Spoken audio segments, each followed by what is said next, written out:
আসসালামু আলাইকুম। চাকরি প্রত্যাশী সকল ভাই বোনদের জন্য কিন্তু সুখবর। বাংলাদেশ এনএসআই কিন্তু একটি বিশাল ছাড়পত্র প্রকাশ পেয়েছে। কিছুদিনের মধ্যে কিন্তু নিয়োগটা চলে আসবে। তো এনএসআই হচ্ছে মূলত ন্যাশনাল সিকিউরিটি ইন্টেলিজেন্স, একটি বেসামরিক চাকরি। তো এখানে আবেদন করতে হলে আপনাদেরকে কোন কোন যোগ্যতা থাকতে হবে এবং কিভাবে আবেদন করবেন সবকিছুই কিন্তু আজকের এই ভিডিওতে আপনাদেরকে বুঝিয়ে দেবো। তো কথা না বাড়িয়ে চলেন আজকে কোন কোন জেলা থেকে আপনারা আবেদন করতে পারবেন, আবেদন করতে কয় টাকা লাগবে এবং কত টাকা ফি এবং সবকিছু কিন্তু এই ভিডিওতে থাকছে। ফার্স্ট আমরা যদি দেখি, এটা কিন্তু দেখতে পাচ্ছেন গণপ্রজাতন্ত্রী বাংলাদেশ সরকারের নিয়োগ বিজ্ঞপ্তি। গণপ্রজাতন্ত্রী বাংলাদেশ সরকার অধীনস্থ একটি অধিদপ্তরে কিছু সংখ্যক শূন্য পদের জন্য অস্থায়ী বেতন নাগরিক পুরুষ মহিলার নিকট হতে দরখাস্ত আবেদন করা হচ্ছে। সরকার কর্তৃক অনুমোদিত অন্যান্য ভাতা সহ জাতীয় বেতন স্কেল 2015 সংশ্লিষ্ট বিপরীতে উল্লেখযোগ্য থাকিবে। এখানে কিন্তু 1 নম্বর পদে যদি আমি আপনাদেরকে দেখাই তাহলে আপনারা দেখতে পারবেন 1 নম্বর পদ কিন্তু দেওয়া আছে সিনিয়র ইন্সপেক্টর। পদের সংখ্যা কিন্তু 3 জন।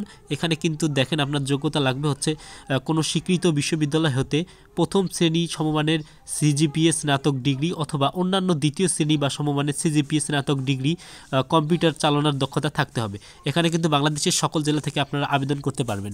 এটা কিন্তু হচ্ছে প্রথম 1 নাম্বার হচ্ছে সিনিয়র ইন্সপেক্টর। তো দ্বিতীয় নাম্বার যদি আপনাদেরকে দেখাই, আপনারা কিন্তু এখানে দেখতে পারবেন সহকারী পরিচালক। এখানে কিন্তু দেখতে পাচ্ছেন পদের সংখ্যা 5 জন। এখানে কিন্তু আপনাদের যোগ্যতা লাগবে হচ্ছে কোনো স্বীকৃত বিশ্ববিদ্যালয় থেকে প্রথম শ্রেণী বা সমমানের সিজিপিএ স্নাতক ডিগ্রি অথবা সমমান। এখানে কিন্তু আপনারা সকল জেলা থেকে আবেদন করতে পারবেন।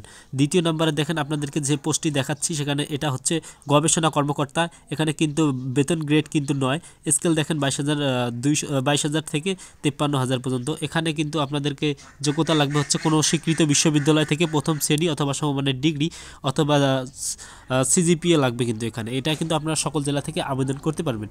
তৃতীয় নাম্বার যেটা আছে সেটা হচ্ছে ফিল্ড অফিসার। এটা হচ্ছে কিন্তু বেতন গ্রেড 10তম।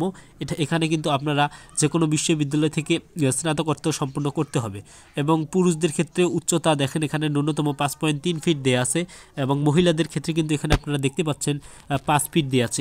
এখানে কিন্তু আপনারা বাংলাদেশের সকল জেলা থেকে আবেদন করতে পারবেন। চতুর্থ নম্বরে আমরা যে পদটি দেখতে পাচ্ছি সেটা হচ্ছে পঞ্চম নম্বরে আমরা যে পদটি দেখতে পাচ্ছি সেটা হচ্ছে কম্পিউটার টেকনিশিয়ান। এখানে কিন্তু বেতন গ্রেড দেখতে পাচ্ছেন 11তম গ্রেড। এখানে কিন্তু পদের সংখ্যা 1 জন নিয়োগ করা হবে। এখানে কিন্তু যে কোনো উচ্চ মাধ্যমিক সার্টিফিকেট আমাদের যেটাকে এইচএসসি বলে, আপনাদেরকে কিন্তু এইচএসসি সার্টিফিকেট লাগবে এখানে। আর অথবা 2 বছরের ট্রেড থাকা লাগবে, আপনাদের একটা কম্পিউটারের বিষয়ে দক্ষতা থাকতে হবে। এখানে কিন্তু আপনারা বাংলাদেশের সকল জেলা থেকে আবেদন করতে পারবেন। 6 নম্বরে যে পোস্টটি দেখা যাচ্ছে সেটি হচ্ছে কম্পিউটার অপারেটর। বেতন গ্রেড দেখেন 13তম গ্রেড। এখানটা কিন্তু 3 জন এই পদে নিয়োগ হবে। এখানে দেখেন যে কোনো স্বীকৃত বিশ্ববিদ্যালয় হতে ডিগ্রি অথবা সমমান আপনারা থাকলে এখানে আবেদন করতে পারবেন। আপনাদেরকে কিন্তু কম্পিউটার চালনায় বাংলায় মিনিটে 25 গতি এবং ইংরেজিতে 30 গতি থাকতে হবে। এখানে কিন্তু আমরা বাংলাদেশের সকল জেলা থেকে আবেদন করতে পারবেন। 7 নম্বরে আমরা যে পদটি দেখতে পাচ্ছি সেটা হচ্ছে কম্পিউটার কাম অপারেটর। সেটা হচ্ছে 14তম গ্রেড। এখানে কিন্তু আমরা যে কোনো বিশ্ববিদ্যালয় হতে ন্যূনতম দ্বিতীয় শ্রেণী বা সমমান সিজিপিএ থাকলে হবে। বাংলাতে কিন্তু আপনাদেরকে 45 করে থাকতে হবে, ইংরেজিতে কিন্তু সর্বনিম্ন 70 থাকতে হবে। আপনাদেরকে হচ্ছে কম্পিউটার চালানোর জন্য সর্বনিম্ন 25 গতি থাকতে হবে। বাকিটা আপনারা দেখে দেবেন। এখানে কিন্তু বাংলাদেশের সকল জেলা না, এখানে দেখেন কিছু জেলা দেয়া আছে। তবে আপনারা যদি এতিম বা মুক্তিযোদ্ধা কোটাকার ধারী হন তবে কিন্তু আপনারা আবেদন করতে পারবেন। 8 নম্বরে আমরা যদি দেখি তাহলে আপনারা দেখতে পাচ্ছেন এখানে কিন্তু হচ্ছে ফটোগ্রাফার। এখানে কিন্তু এই পদের জন্য 4 জন নিয়োগ করা হবে। এখানে কিন্তু আপনাকে যে কোনো বিশ্ববিদ্যালয় হতে স্নাতকোত্তর সম্পন্ন করতে হবে এবং কোনো ল্যাবের মধ্যে কাজ করার অভিজ্ঞতা থাকতে হবে। ফটোগ্রাফারের জন্য কিন্তু আপনারা সকল জেলা থেকে আবেদন করতে পারবেন। তারপরে যে পদটি আমরা দেখতে পাচ্ছি সেটা হচ্ছে ওয়্যারলেস অপারেটরে কিন্তু 21 জন পদচারী নিয়োগ করা হবে। এখানে কিন্তু কোনো স্বীকৃত বোর্ড থেকে আপনি যদি উচ্চ মাধ্যমিক বা সমমান হয়ে থাকেন তাহলে কিন্তু আপনারা এখানে আবেদন করতে পারবেন। তবে এখানে কিন্তু দেখেন সীমিত কয়েকটা জেলা দেয়া আছে। এখানে দেখতে পাচ্ছেন কয়েকটা জেলা ঢাকা, নারায়ণগঞ্জ, টাঙ্গাইল, চট্টগ্রাম, বান্দরবান, ফেনী, নোয়াখালী, রাজশাহী, অনেক কয়েকটা জেলা আছে, আপনারা দেখে নেবেন। তার 10 নম্বর আমরা যে পদটি দেখতে পাচ্ছি সেটা হচ্ছে অফিস অ্যাসিস্ট্যান্ট। এখানে কিন্তু 1 জন নিয়োগ করা হবে। বেতন স্কেল কিন্তু 16তম গ্রেড। এখানে কিন্তু আপনার শিক্ষাগত যোগ্যতা হচ্ছে যে কোনো স্বীকৃত বোর্ড হচ্ছে উচ্চ মাধ্যমিক আপনাকে পাশ করতে হবে। এখানে কিন্তু আপনারা সকল জেলার প্রার্থীরা আবেদন করতে পারবেন।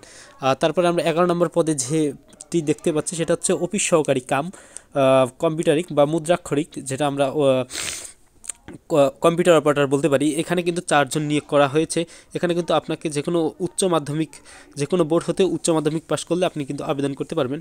আপনাকে কিন্তু সকল জেলা থেকে এখানে আবেদন করা যাবে। তো যারা উচ্চ মাধ্যমিক পাশ করেছেন তারা অবশ্যই কিন্তু এখানে আবেদন করতে পারবেন। 12 নম্বরে যেটা আবেদন করতে পারবেন তারা হচ্ছে ল্যাব অ্যাসিস্ট্যান্ট। এখানে ল্যাব অ্যাসিস্ট্যান্ট দেখেন, এখানে বেতন স্কেল হচ্ছে 16তম গ্রেড। এখানে কিন্তু 3 জন নিয়োগ করা হবে।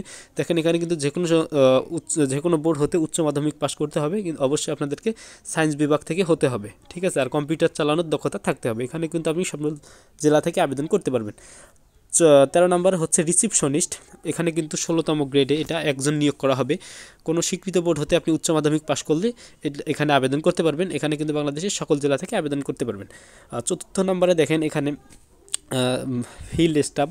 এখানে কিন্তু 17 ফিল্ড স্টাফ। এখানে কিন্তু 17 বছর বয়স যাদের, তারা কিন্তু এখানে আবেদন করতে পারবেন। এখানে কিন্তু অনেকগুলো পদসংখ্যা আছে দেখেন। এখানে কিন্তু 175 জন নিয়োগ করা হবে। যে কোনো স্বীকৃত বোর্ড হতে আপনি যদি হচ্ছে মাধ্যমিক পাশ করেন, মাধ্যমিক পাশ করলে কিন্তু আপনারা এখানে আবেদন করতে পারবেন। তবে পুরুষদের ক্ষেত্রে ন্যূনতম 5 ফিট 4 এবং মহিলাদের ক্ষেত্রে কিন্তু 5 ফিট হতে হবে। তবে বুকের মাপ স্বাভাবিক অবস্থায় 31 এবং 33 থাকতে হবে। এখানে দেখেন যে জেলার লোক আবেদন করতে পারবেন, এখানে কিন্তু দেয়া আছে, আপনারা স্ক্রিনশট দিয়ে নিতে পারেন। 5ম নম্বরে আমরা যেটি দেখতে পাচ্ছি সেটা হচ্ছে ডার্ক রুম অ্যাসিস্ট্যান্ট। সেটা হচ্ছে 18তম গ্রেডের একজন কিন্তু নিয়োগ করা হবে। এটা কিন্তু যে কোনো মাধ্যমিক, যে কোনো বোর্ড থেকে মাধ্যমিক স্কুল সার্টিফিকেট থাকলে আপনারা কিন্তু এখানে আবেদন করতে পারবেন। ডার্ক রুম অ্যাসিস্ট্যান্টে কিন্তু 18তম গ্রেড সকল জেলা থেকে আবেদন করতে পারবেন। তারপরে আপনারা দেখেন 16 নম্বরে হচ্ছে ডাসপাস রাইডার। এখানে কিন্তু 18তম গ্রেড। এখানে কিন্তু যে কোনো বোর্ড থেকে দ্বিতীয় বিভাগে সিজিপিএ মাধ্যমিক স্কুল সার্টিফিকেটে সমমান হলে আপনারা কিন্তু এখানে আবেদন করতে পারবেন। তবে হচ্ছে রাইডার হতে হলে কিন্তু আপনাকে অবশ্যই মোটর সাইকেল চালানোর অভিজ্ঞতা থাকতে হবে। আর মোটর সাইকেল প্রায় সবাই চালাতে পারে এখন। এটা কিন্তু সকল জেলা থেকে আবেদন করতে পারবেন। তারপরে আপনারা দেখেন যে লাস্ট পদটি আছে সেটা হচ্ছে অফিস সহকারী। সেটা দেখেন 33 জন নিয়োগ করা হবে। এখানে কিন্তু আপনারা যে কোনো বোর্ড থেকে মাধ্যমিক পাশ করলে আপনারা কিন্তু এখান থেকে আবেদন করতে পারবেন। তবে এখানে যেসব জেলার প্রার্থীগণ আবেদন করতে পারবেন সেগুলো কিন্তু এখানে সাইডে দেওয়া আছে। তো এখানে আবেদন করার জন্য আপনাদেরকে কিন্তু কী দেওয়া আছে সেটা কিন্তু আপনাদেরকে এখন আমি দেখাই। আপনারা যদি এখানে আবেদন করতে যান তাহলে আপনাদেরকে বয়স কিন্তু সর্বোচ্চ 35 বছর হতে পারবে। আর ক্রমিক নাম 2 থেকে 17 পর্যন্ত যাদের সাধারণ প্রার্থী মুক্তিযোদ্ধা এবং মুক্তিযোদ্ধার কন্যা, এতিম, মহিলা, ক্ষুদ্র নিগোষ্ঠী, আনসার ও গ্রাম প্রতিরক্ষা সদস্য কোটার প্রার্থী সর্বোচ্চ 30। তবে মুক্তিযোদ্ধা ও শহীদ মুক্তিযোদ্ধাদের পুত্র কন্যাদের শারীরিক প্রতিবন্ধীর ক্ষেত্রে সর্বোচ্চ 32। এছাড়া জনপ্রশাসন মন্ত্রণালয়ের বিধি 1 নং শাখার 22 সেপ্টেম্বর 2022 তারিখের পত্র অনুযায়ী আবেদনকারীর বয়স স্ব পদে ও বিপরীত সর্বোচ্চ প্রার্থীগণ সুযোগ বয়স পাবেন এবং প্রাণের ভিত্তিতে গ্রহণ করা হবে। এখানে কিন্তু অনলাইন থেকে কিন্তু আপনাদেরকে আবেদন করতে হবে। এখানে দেখেন অনলাইনের এই লিঙ্কের মাধ্যমে কিন্তু আপনাদেরকে আবেদন করতে হবে, অথবা আপনারা কিন্তু আপনাদের আশেপাশের কোনো কম্পিউটার অপারেটরের কাছ থেকে কিন্তু আপনারা আবেদনটা করে নিতে পারবেন।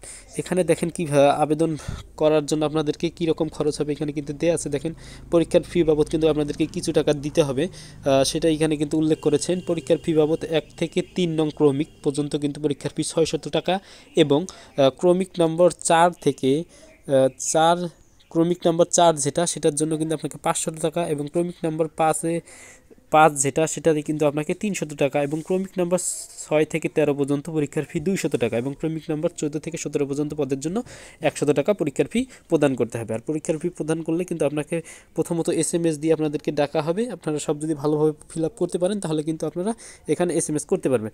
তো যে বিষয়টি বলতে চাচ্ছিলাম, এই আবেদনটা কিন্তু এখনও আসেনি, এই আবেদনটা কিন্তু সামনে আসতে চলেছে। তো আপনারা যারা এখানে আবেদন করতে ইচ্ছুক তারা কিন্তু আমার পেজটি বা ইউটিউব থেকে দেখে থাকলে সাবস্ক্রাইব করে রাখবেন, ফেসবুক থেকে দেখে থাকলে পেজটি ফলো দিয়ে রাখবেন। পরবর্তীতে কীভাবে আবেদন করবেন বিস্তারিত কিন্তু আমি জানিয়ে দেবো ইনশাল্লাহ। তো এই ভিডিওটি এই পর্যন্ত।